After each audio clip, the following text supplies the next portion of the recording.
Hello friends, in this video I intend to teach you how to deposit TRC20 Tether in the PU Prime broker.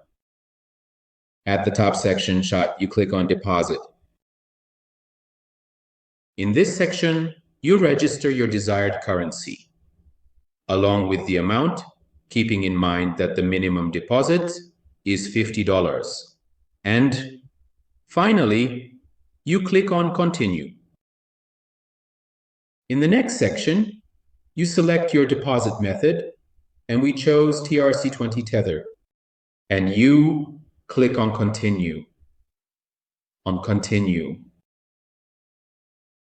In the next step, you scan the specified barcode with your wallet, or if you prefer, you can manually enter this address into your wallet. And after registering this deposit with your wallet, you click on submit. And we go to our dashboard, and to check your transaction history, you click on funds. And as you can see, this amount was successfully sent to our account. Good luck.